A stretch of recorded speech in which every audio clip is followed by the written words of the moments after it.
Hello, this is Mark from My Keys to Music. Thanks for joining me on this video. If you like the artist Alan Walker and his song Faded, then you will probably like this video as I extract 4 different keyboard sounds from that song and imitate them here on my Nord Wave 2 performance synthesizer.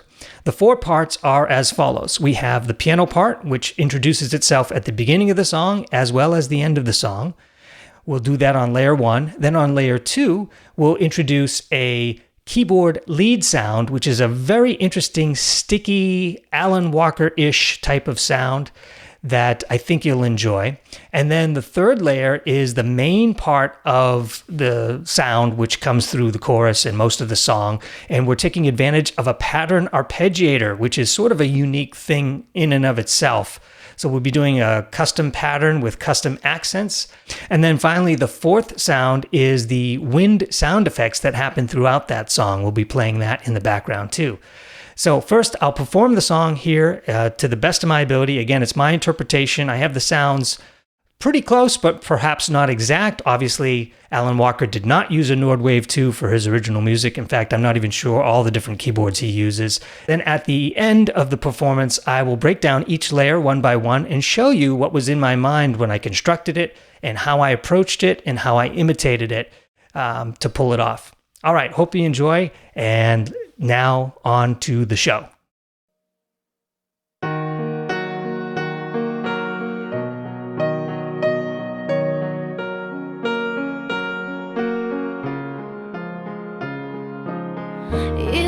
The shadow to my light, did you feel us?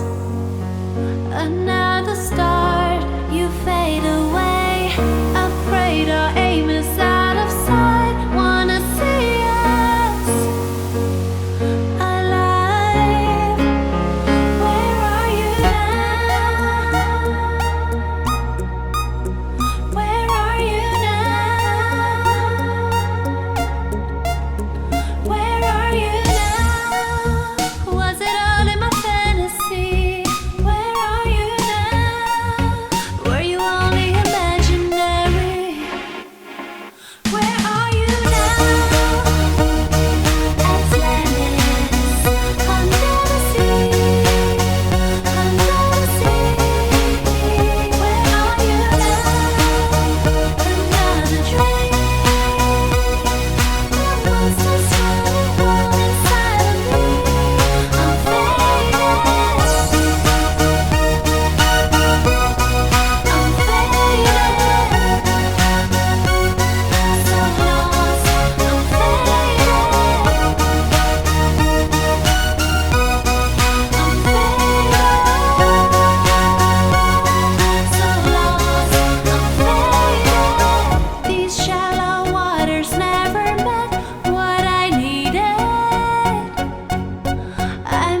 Well, hopefully you enjoyed that performance. I know I enjoyed rehearsing it.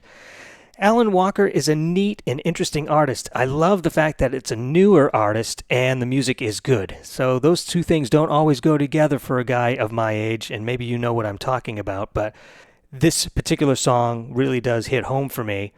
What I also like about the song is it's a great showpiece for a variety of synthesizer sounds. I mean, you have a grand piano at the beginning, which is, one whole feel. And then it flips right on its end to this monophonic synthesizer sound. And then you go into this full-on, pulsing modern day pattern type arpeggiation. And then the wind sounds in between. So I think it is a good showpiece for all that. Now, if you really want to learn how these sounds come to be and every knob and dial for every one of these layers, I do explain all the details in the course called Master the Nord Wave 2. I explain this song and quite a few others.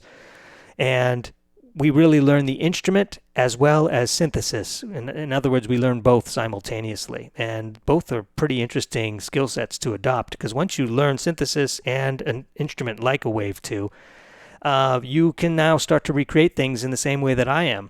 And it's just a matter of spending time with it. Now, what you're about to learn here will give you an idea of how I approach this particular song and some of the pieces that I've pulled out here, some of the layers that I pulled out. All right, so without further ado, let's get started here. I've got on layer 1 a grand piano. Now, by itself, without any effects, the piano is really uninspirational here.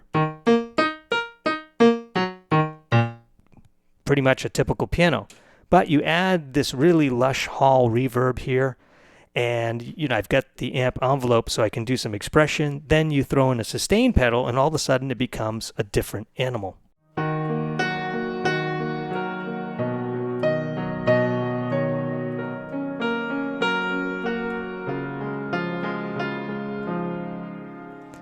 Grand piano sample. This sample is produced by the folks at Nord, and it actually comes included on the Wave 2. Now, with that said, the Wave 2 is not necessarily known for the most lush and amazing pianos. It doesn't even have a dedicated piano engine. This is just a sample, but it does a really good job for this song, and it'll get you by in a pinch. All right, that's layer 1. Layer 2 is a very traditional sawtooth waveform run in monophonic mode with glide, so that you hear the gliding between the notes, and then there's some oscillation pitch happening. I've also set the filters and the envelopes in such a way to give it sort of a sticky sound. It goes like this. Now, do you hear the glide between those notes? There's just that right amount of glide to imitate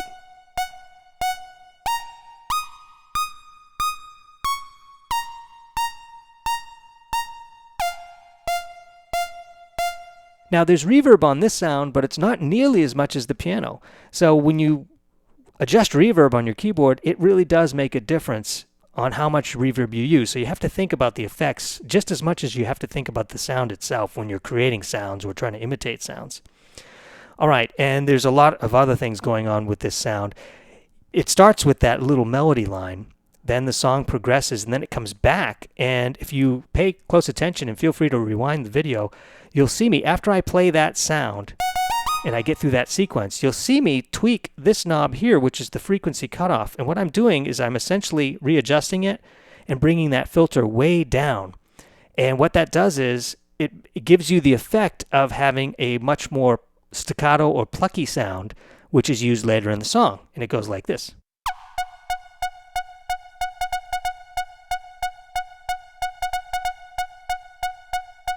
That plucky sound is the same exact sound as the other one. It's just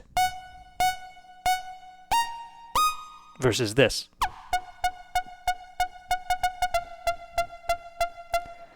Then finally, I use this wheel and I assign various things to the wheel to modulate it so that I can build up to that climax.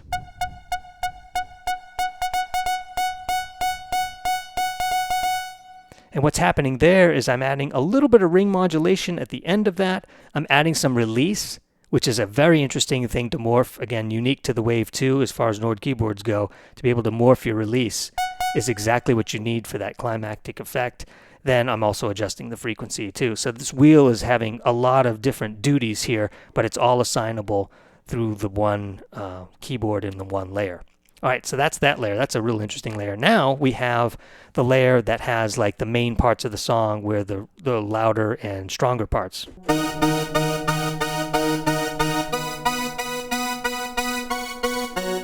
So I'm only playing and holding the notes, but they are pulsing, and they're pulsing because I've got it through an arpeggiator.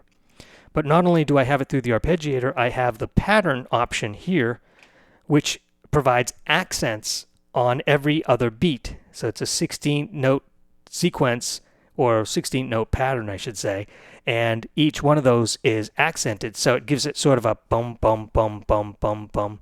So not only is it pulsing where it's playing the note on the 16ths, but it's actually playing one louder than the other. So it's kind of going in and out like this, or up and down like this, ever so slightly. Listen again. So that little accent adds quite a bit, and it's kind of what you need to have the beginnings of being able to pull this particular sound off. And that's, again, a unique pattern to the Wave 2. That's a unique feature of the Wave 2 that the Stage 3 and none of the other Nord keyboards have. Again, giving the Wave 2 a nod for making songs like this. In addition, I do use a sustain pedal at one or two moments of that as well. If you pay very close attention to the video, you'll see that I actually have this KB track off when I start, but then after starting on the third time, I move that up to full blast all the way, and that gives it a much brighter. Do you hear the difference? Versus this. And the reason I'm doing that is so that I can play that melody line.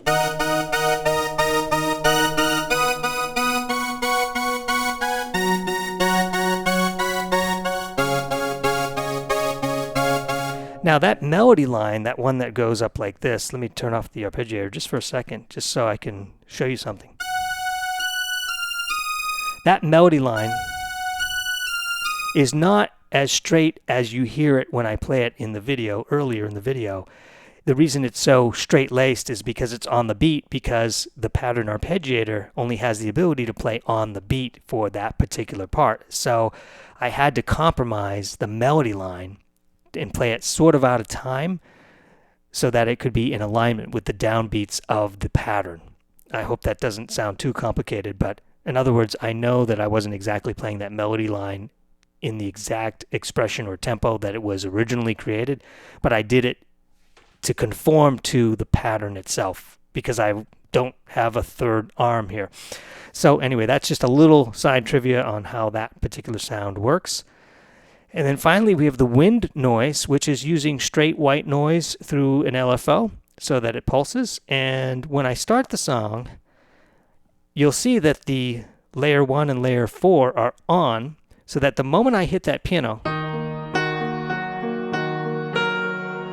in the background, you don't hear it because the volume's down, but the wind is right there waiting for me.